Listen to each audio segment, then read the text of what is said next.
A narration read by the Dark Outsider.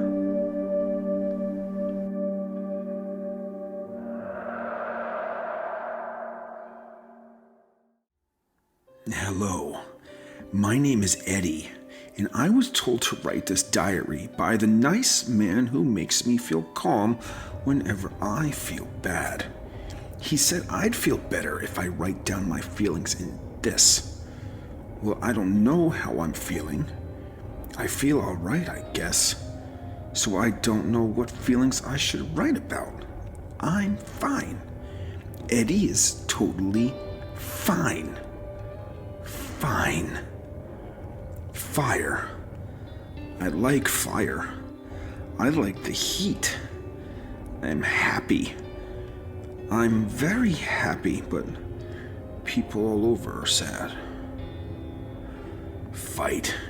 I want to fight. I want to fight their sadness. I want to pull it out of them. I want people to be happy like I am. Happy like Eddie. Happy with Eddie. Happy.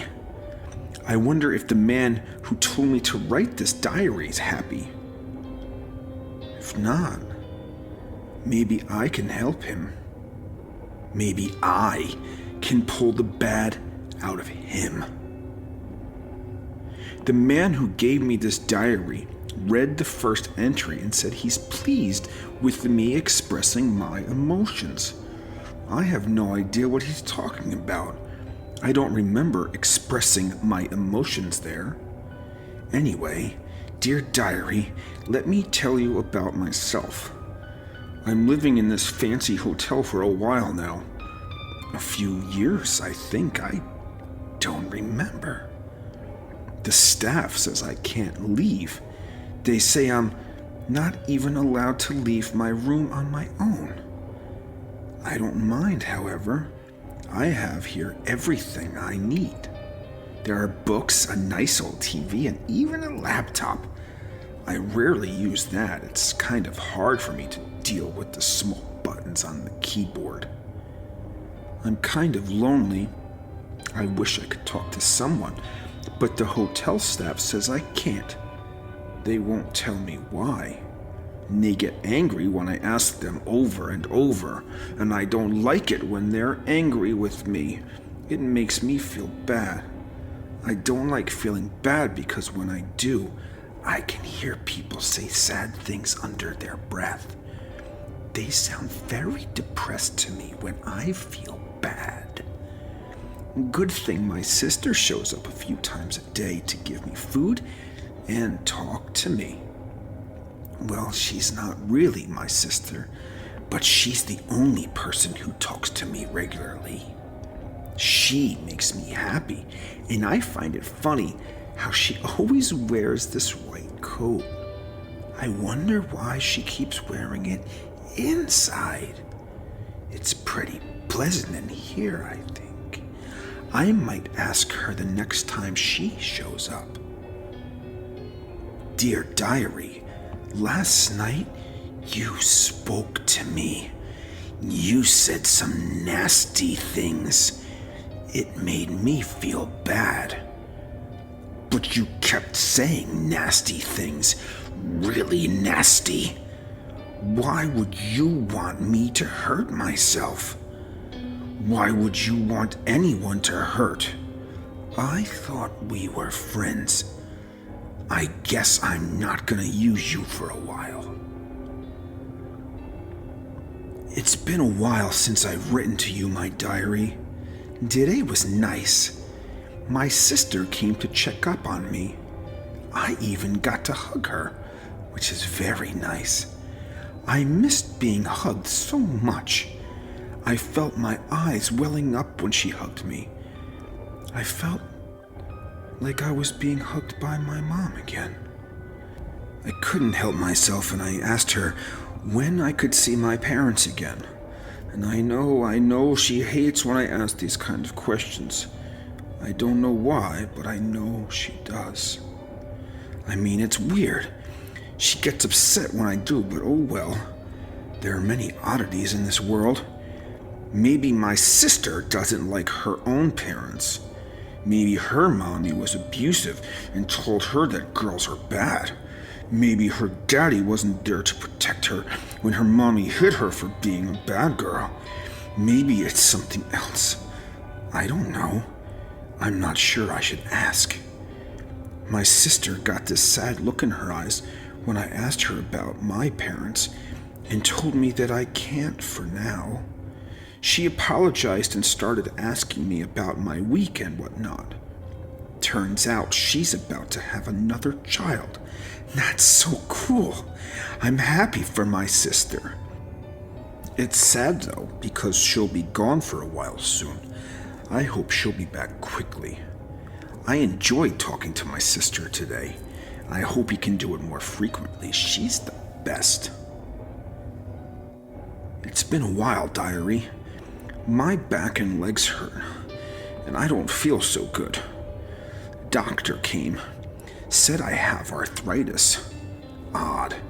Don't only old people get that? I don't think I overused myself. I mean, I'm not that active, but it hurts a lot. The doctor said he would get me more medication in a couple of days, and I wonder why he said more. I don't recall taking any medication for ailments. Weird. Today I had dreams about the Labrador with the human teeth. Felt weird, but this time he was telling jokes. He wasn't mean. He wasn't covered in red this time. I'm not sure what to do. Maybe I should tell my sister about that. Or maybe the man who gave me the diary. He doesn't read it anymore. Says I'm not writing enough. Says it's good for some reason. Apparently, I don't have many bad days anymore. No idea what he's talking about. Other than my aches, I'm feeling great all the time. The good doctor gave me some medication for my aches. It feels better now. My sister is taking a vacation. She's now got a big belly with a child inside, and I'm happy for her, but I'm kind of sad that she's leaving me. Nobody else here is as nice as she is. I mean, they're all very nice, but she is the nicest. I hope she'll come back soon. She left me a doll as a parting gift. It's a lovely doll.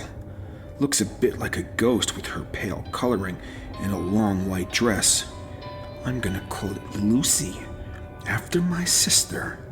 Yes, Lucy, the doll, the spirit doll. Dear diary, Lucy the doll started talking to me. She sounds very sad. She asks me for my help. I don't know how I should help a doll. Dolls don't live, do they? But Lucy the doll is talking to me. So maybe she's a special living doll. I'm not feeling so well again. I feel very bad again. The doll is outright depressed, suicidal. She wants to die, but she doesn't live. It's a doll, and dolls don't live. They can't be depressed. She is. Doll is sad. Asked to be torn apart. I feel bad. Sad. Bad. I don't know. The doll wants to be torn apart, wants to end suffering. How? I want to help. How? I don't know. I'm feeling awful. I bit into the doll. I bit into the doll really hard. I tore her head off. I tore her insides out. She asked for this. I tore the doll apart. I ended it. I ended the suffering. I was feeling bad. I bit into the doll. I tore her head off. I tossed it aside. I feel good. The man who gave me the diary was shocked when he saw what I did to the doll. He said he didn't expect me to relapse like that. I don't know what he's talking about. I feel good. The man who gave me the diary asked me if I remember why I came to the hotel. I told him I do. I told him nice men in uniforms and fancy suits brought me here. I told him they brought me here after I was in jail for helping the neighbor. I was shocked they put me in jail for helping. I thought helping is good. The neighbor was talking under her breath, saying she was sad and tired. She said she wanted to stop struggling like the doll. I heard her say she wanted to be torn apart. So I did. I helped her. I did as she told me under her breath. I cut her up. I tore her open with a big knife. When I did, I saw her face contort into a scream. But quietly, she was praising me, saying she wanted me to pull out the red, slimy strands of sadness from her belly. So I did, and she stopped screaming. She stopped talking to me. I figured I helped her. I did something bad, though. I felt tired after helping her, and I asked her if I could sleep on her couch for a bit. She didn't say anything, so I just laid down on her couch and slept.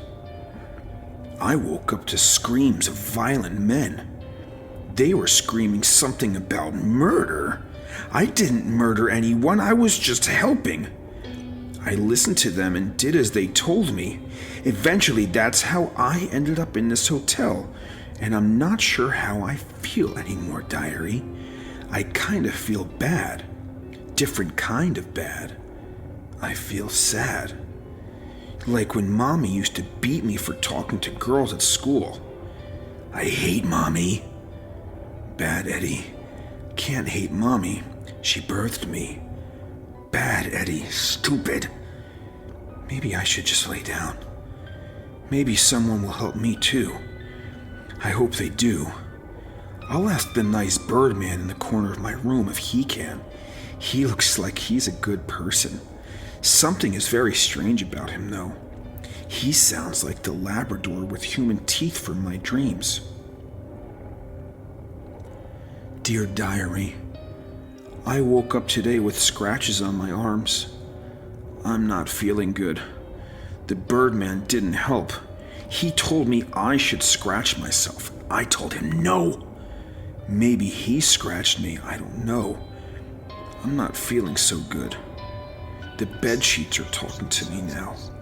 They say they want to be a rope. I'll help them. I'll make them into a lovely rope. I'll tear them up like the doll. I'll tie them together again into a fancy rope. I don't feel so good. Tearing them might make me feel better.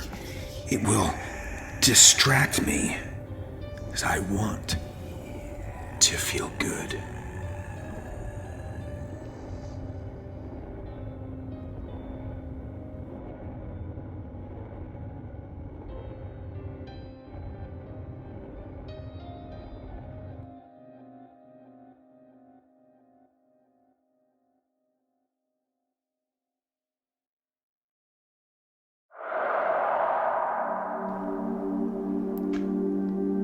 A narration read by the Dark Outsider.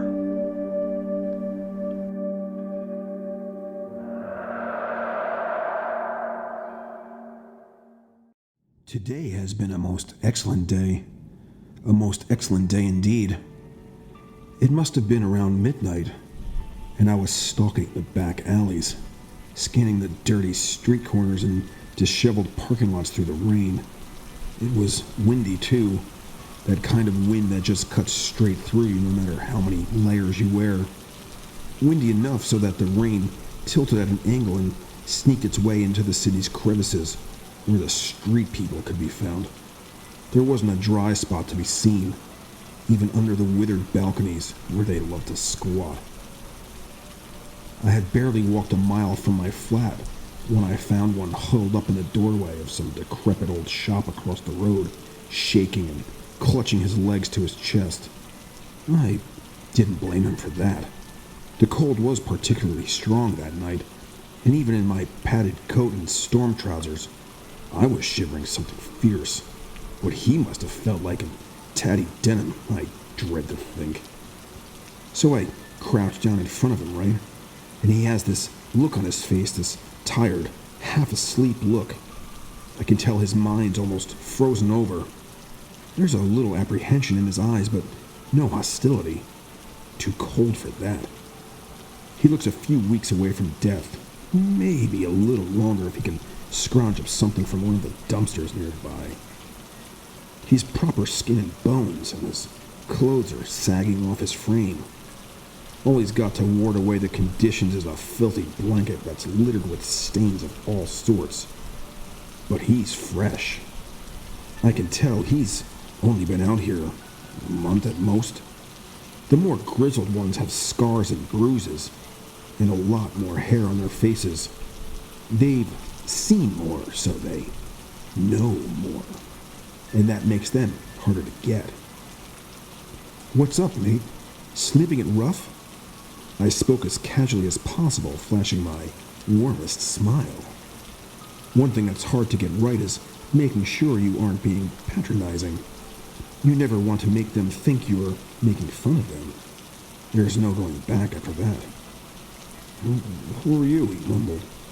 Eyes half closed, he was practically asleep, or at least on the cusp of consciousness. I knew I had to be quick or risk losing him entirely. "My name's Shelter. Pleasure to meet you." Shelter. It's got a certain ring to it, no? It's what they're all searching for, all the street people. What they all want the most. I've been getting used to it.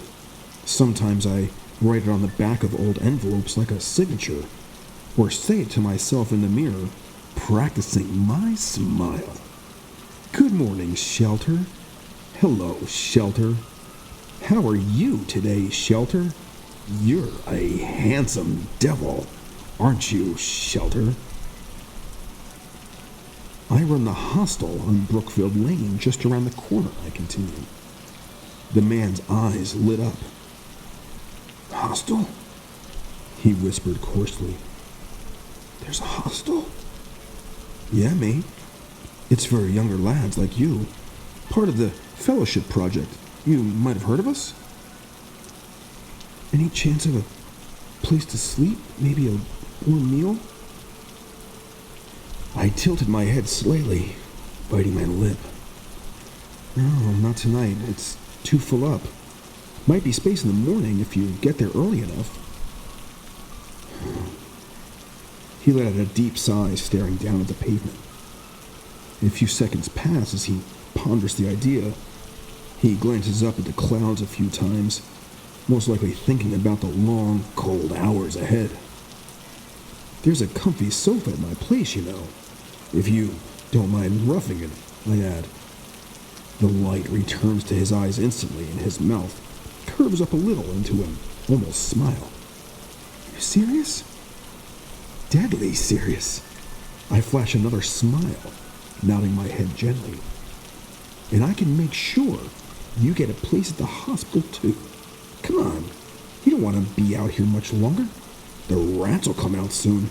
Vicious little creatures they are. Proper vermin." And that's done it. He pulls himself off the ground like an old lady, all frail-like, and we walk back down the soaking alleys, not saying a word to each other, him trotting weakly behind me. Soon enough we'll get to the flat. He's dripping wet, and I stuff some old clothes into his hand. "Freshly washed. Much better than those paper-thin scraps," I say, gesturing to his torn jacket. He's overjoyed, and I can see that little brain working away in his head, telling him he's on the up and up from here on out. All thanks to some kind stranger. They're all the same, the street people. They all think the same, like a hive mind. I can see it on their faces. He gets changed, and I put some soup on the heat. Its tantalizing scent fills the flat within minutes, and the man takes a large sniff as he snatches it from my hand. He collapses limply onto the sofa and begins to wolf it down, gasping for breaths between slurps. Now comes the fun part. I sneak up behind him just as he finishes the bowl, burping loudly and patting his stomach. He looks like he's just about to drift off, and I grab his neck with both my hands. He barely opens his mouth before I twist it upwards with a satisfying snap.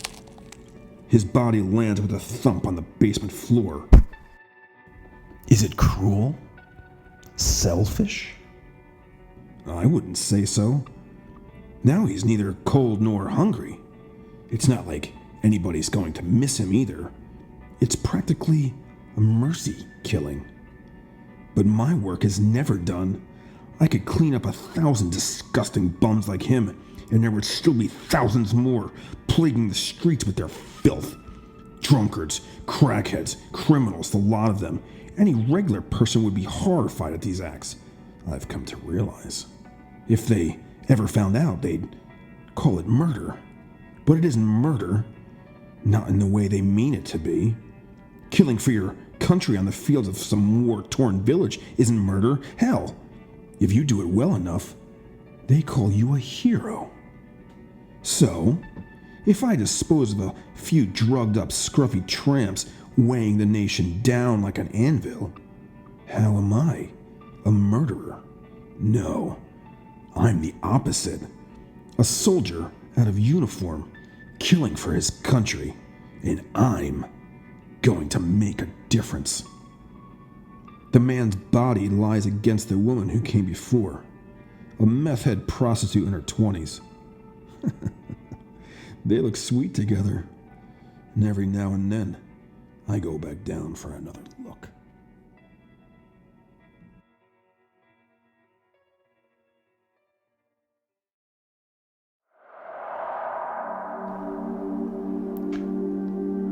A narration read by the Dark Outsider.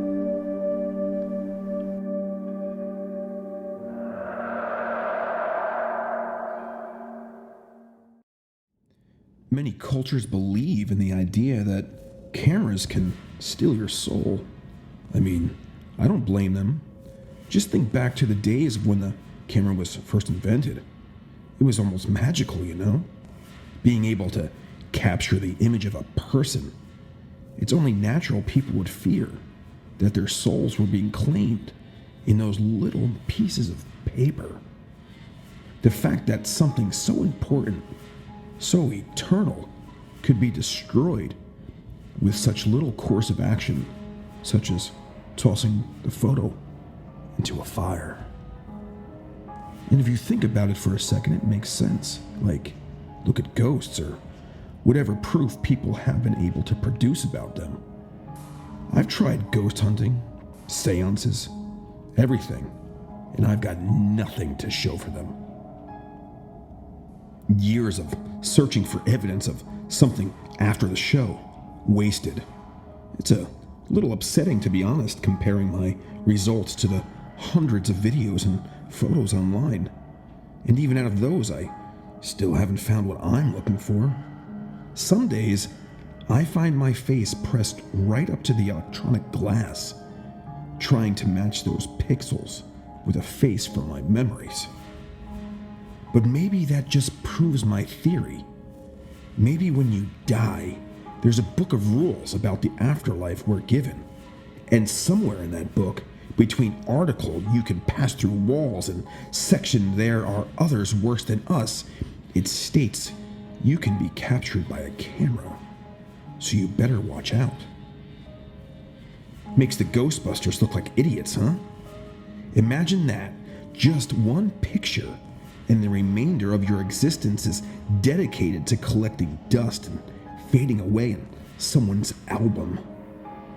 At least when you're alive, you still have your body, but when you're dead, that's it.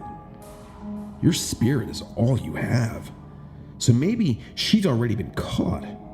Maybe she's been put away in someone else's book, depriving me of any chance to see her. one last time. And there's another thing. What do you look like when they take that fated shot? What do you look like otherwise? Do you appear the way you wish? The way you will your ethereal form to? What about how you looked when you died? If that's the case, then maybe I don't want to see her again. I already cradled her bleeding skull once before. I don't need to be reminded of that scene. Or maybe they appear the way the living sees them.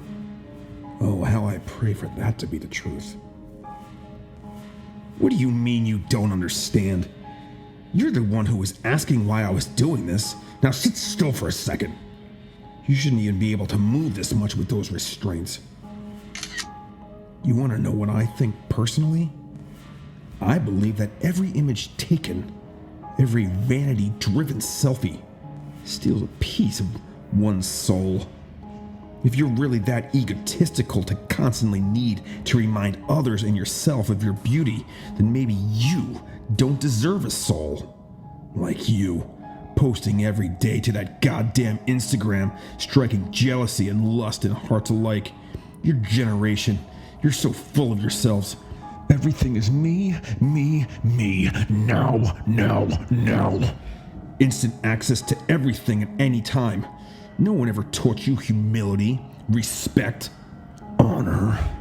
You tap away at your little heart and up arrows, hoping that someone will repay you in kind, just to get that little rush of endorphins.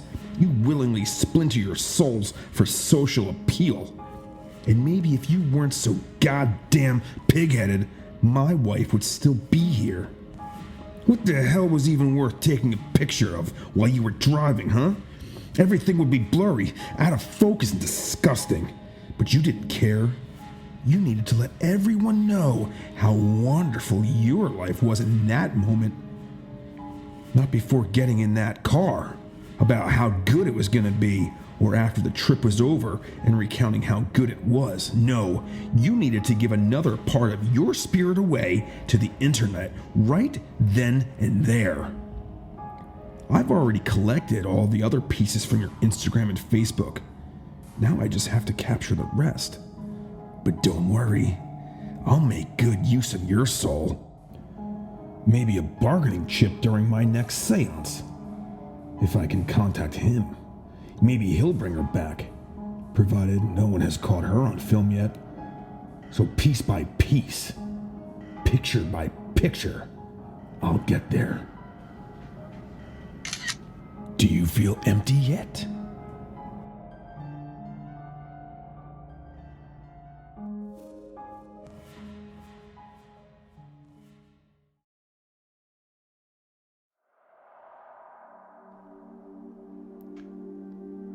A narration read by the Dark Outsider.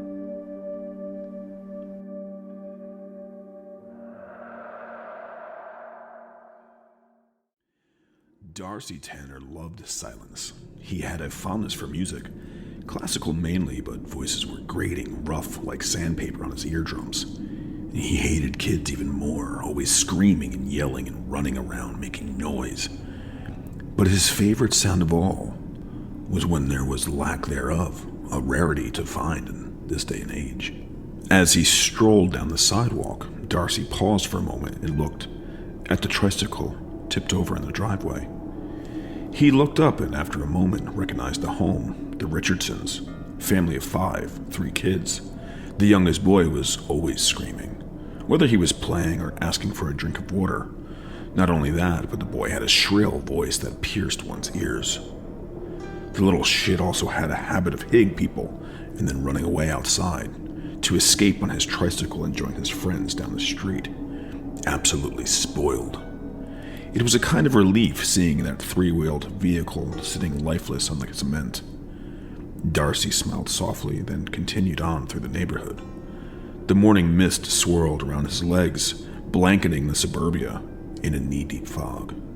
The sky was a light gray, covered with heavy clouds but illuminated by the rising sun from behind. The air was fairly cool for summer, and there was almost no wind, the trees lining Kaiser Avenue standing nearly still. An instant later, a sharp pain shot up his body from his knee. Darcy blinked and realized he was on the ground. He had tripped and hit his knee on the cement. But this did not bother him. What frightened him was that he had lost his grip on his baton. Darcy sat up and anxiously scanned the area, then looked below him to find it resting under his leg. He got up in a hurry and retrieved his precious tool, inspecting it for any signs of damage. Once he was certain it was still intact, he sighed in relief and chuckled, rubbing his knee. The pain reminded him of Lucy. The mutt had bit him once as he was fixing Miss Murphy's system, an issue also caused by the chewing of the dog on some certain cables. Darcy had also kicked the damn thing, but Murphy showed up to apologize for her. Little Lucy baby. Every repair job at that place, which was often, due to the dog repeatedly tearing apart wiring, was miserable. He would try to wear earbuds to listen to his music while he worked, but either the mutt or Murphy herself always had something to bark about for the entirety of the job. How the hell do you accrue enough wealth to live here, and yet don't have the brains to discipline your dog or yourself? The answer to this question always eluded Darcy, and eventually he stopped asking. Kaiser Avenue was on the richer side of town. It was part of a subdivision filled with beautiful houses for the upper middle class, with lush and well-tended green lawns to hold barbecues on, and pools. Ah yes, everyone loved their pools. One time when Darcy had to repair a unit that was going off every time the dog ran by it, the Grants kid had splashed him while his back was turned. He laughed it off at first, but when they began throwing the pool toys at him, he took it more seriously. Miss Grant came out and yelled as well when he tried to approach the kids, then told him to leave without finishing the repair. His boss wasn't too happy about that one either. But none of that mattered now. That was the past, this was the present, and the world was quiet here, just how he liked it. A bird chirped and fluttered above Darcy. He watched it go, making its way to a nest down the avenue in another tree. Of the few sounds Darcy could stand, this was the most beautiful. Oh, how it must have felt to be free, and to have a voice that sung so sweetly. He took the baton in his hand and waved it in the air, synchronizing with the voice of his avian friend, until he had convinced himself that he was the one orchestrating the song. Tracy, the eldest daughter of the Monroes, she had a great singing voice. Darcy always looked forward to any job at the Monroes, because she was constantly practicing. Not only that, but Tracy enjoyed his company, and they would speak in soft voices at great lengths, mostly about music and singing. Though he was generally very negative about most things outside of that realm, should the topic arise, she didn't seem to mind. Out of everyone in this gluttonous, hubris-ridden lane, Tracy was the only one that Darcy didn't have to tolerate. He embraced her company, and she his. Mr. Monroe, however, certainly did. The chunky old fuck, pushing into his 60s at that point, would always interrupt with his deep, burly shouting and make Darcy finish the repair immediately, with a prompt slamming of the front door on his way out. Darcy could easily recall the day he first installed the system into their house. He had been out back laying down sensors when Mr. Monroe came over and just started watching him. Crunching on an apple, he hovered over Darcy for the rest of the installation. And at one point, Darcy had politely asked him to back up a bit so he wouldn't hit Mr. Monroe with a pole, to which he responded, "Oh, now you're going to threaten to hit me? Have a problem with me making sure I'm getting my money's worth? Well, maybe you can get the fuck out and I'll have someone more competent do the job." Darcy remembered blood dripping from his hand that day. His fingernails bored their way into his palm as he clenched his fist, just barely holding back from knocking the old fart on his ass and smashing his head into jam. Instead, he nodded, apologized with a quiet voice, and returned to his work. Each and every day, this was his job, going door to door on Kaiser Avenue, checking out repair and installation requests for the Harris Security System Company. And at every house, there were a pair of cranky geezers with some kind of eternal gripe against youth, save their own overly spoiled children, who were usually the ones responsible for breaking the system in the first place. And after a long day of putting up with people's shit, he'd come home to the bitch. Donna always had something petty to complain about from her job at the local cafe. There was this one guy who didn't even tip me, even after I had made it clear that was what you were supposed to do. Like, sorry, asshole. But anytime Darcy would try to softly speak about his grievances, she would never even consider hearing about Darcy's day. She'd either just cut him off with her own stories, or say she was late for some bullshit and leave the apartment.